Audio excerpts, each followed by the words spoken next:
Hi, welcome to my channel. I want to talk about something today that I think a lot of us carry within us. Something we don't even realize is taking up space inside us until we finally let it out. I want to talk about the people we used to be close to, the friendship that just ended. Not with a fight, not with betrayal, or not with some big dramatic scene we can remember and say, this is why it happened. But it was just more of a quiet drifting away, a slow fading off. And then one day you look up, and that person who used to know everything about you is now someone you actively avoid eye contact with. If that's you right now, I want you to know that I understand and I know how that feels like. I'm literally living this right now as I record this episode. So, let me tell you about my story first. So, I had a best friend, and growing up, she knew me in ways very few people did. She knew everything about my life, me, my values, but somewhere along the way, we became different people. We grew up to be a little different than each other, and just different. Our values shifted, our paths diverged, and I made a choice because I could not resonate with her anymore.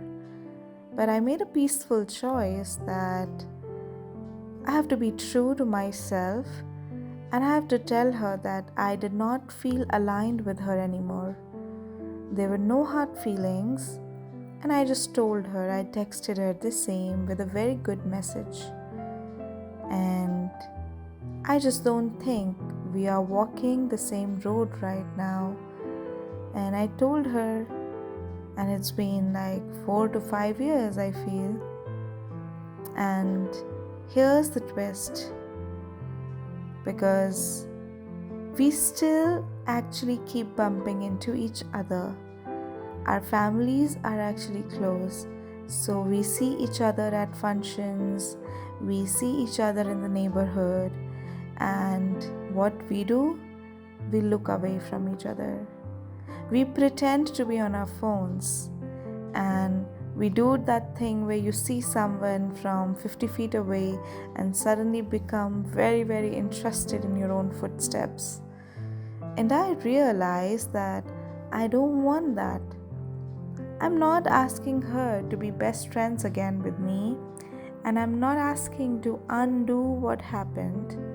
I just want us to be able to see each other and smile, maybe say a hi, because there was no dramatic ending that happened between us. It was just a natural drifting. I just wanted us to be human to each other, because the alternative, this cold, tense avoidance that was costing me more than the actual ending of the friendship ever did. So I did something. I reached out to her after 5 years and I told her exactly this. And no expectation, no demands. I was just honest. And whatever she chooses to do with it, that's hers to hold. My part is done. I have texted her my feelings. Why this matters so much. Now, here's what I really want to talk to you about today. Because this is not really about my friend, this is about all of us. So many of us are walking around with a mental list of people we haven't spoken to in years. An old friend, a cousin, a former colleague, sometimes even a family member. And maybe there was no big fight between you guys, or there was just a distance, or just silence, just something that felt like unfinished. And we keep telling ourselves, it's fine, it's in the past. You know what? I have moved on. But have you noticed?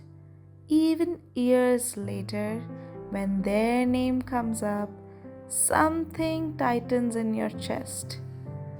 A memory surfaces, and there's a small tightness, small heaviness. And that's not nothing. That's your nervous system telling you that something is still waiting to be resolved. See, our subconscious mind doesn't file things away the way we think it does. It doesn't just neatly close a folder because time has passed.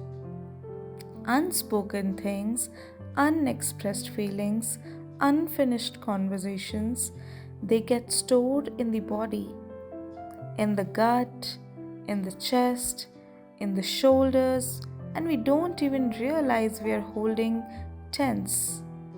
And over years, without us consciously choosing to, we start avoiding certain streets, avoiding certain paths, avoiding certain gatherings, and also avoiding versions of ourselves that remind us of that person. And it is exhausting.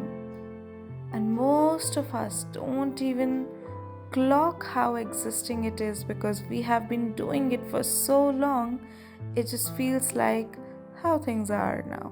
Why we don't reach out? So, why don't we just say something? Why do we let this run for years and sometimes decades? For a lot of us, especially as Indian women, it is shame, it is guilt.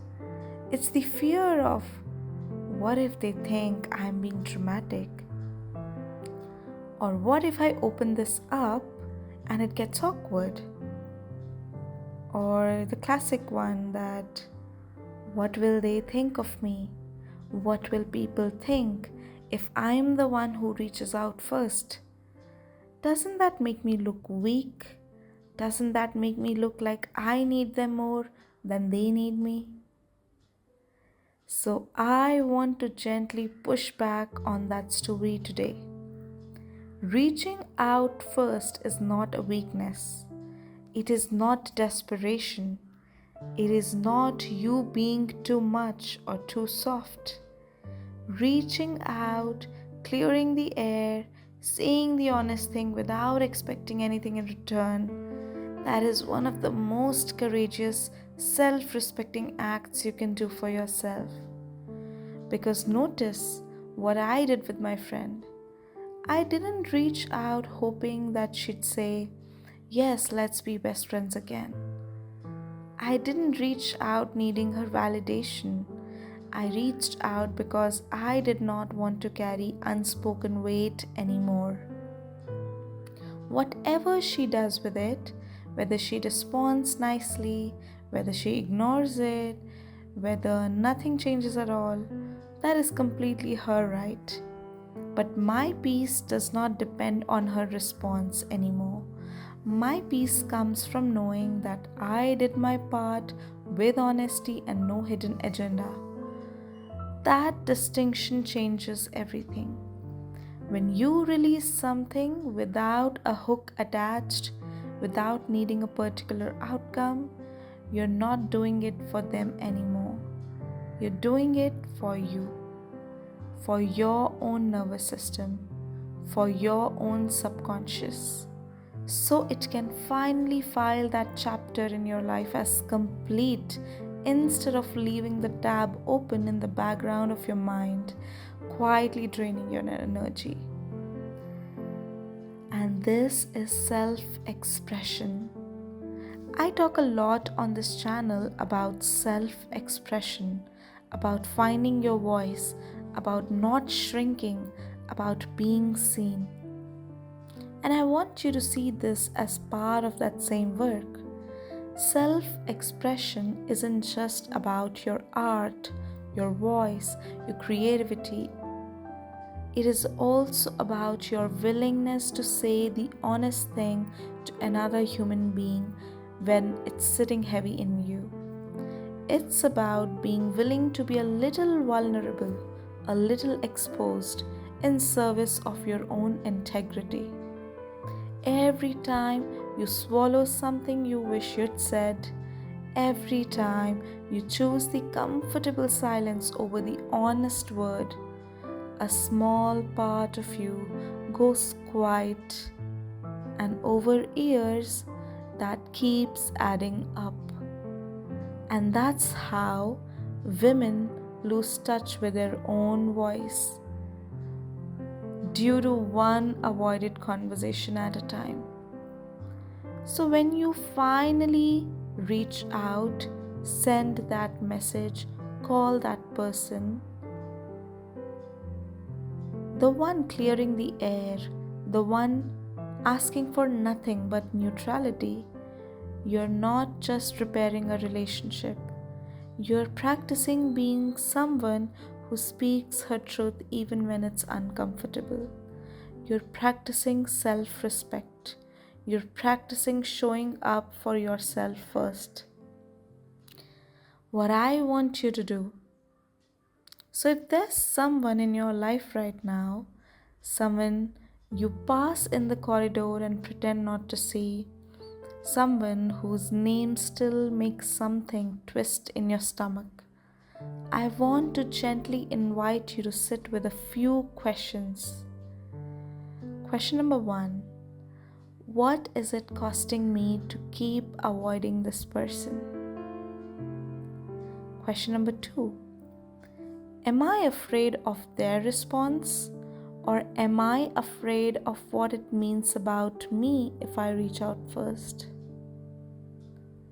Question number 3: if I let go of needing a specific outcome, what would I actually want to say to them? Question number 4: can I say it without expecting anything back? Answer these questions honestly. You don't need a grand reconciliation. You don't need them to apologize or explain themselves or become your best friends again. Sometimes, all you're really needing or asking is for a little more humanity, a smile, a hello. Enough for both of you to walk past each other without that tightness in your chest. And if they don't meet you there, that's alright too. You still did your part. You still chose honesty over performance and courage over the comfortable silence. That on its own is enough to let your subconscious mind exhale. So today, wherever you're listening from, maybe you're on a walk right now, maybe you're lying down with your eyes closed, maybe you're on a drive, maybe you're driving back from somewhere or to somewhere, I just want to leave you with this one thought. You are allowed to reach out first. You are allowed to be the person who clears the air. It doesn't make you desperate. It doesn't make you weak. It makes you someone willing to live with an open heart instead of a guarded one. And that to me is one of the most powerful, most self-respecting things you can practice. So thank you for being here with me today. And if this spoke something in you loved this talk, I'd love for you to share it with someone who needs to hear it. And I'll see you in the next one. Take care of your heart and do like, share, comment and subscribe if my channel truly helps you, if this video truly helped you. Thank you so much for listening. Lots of love.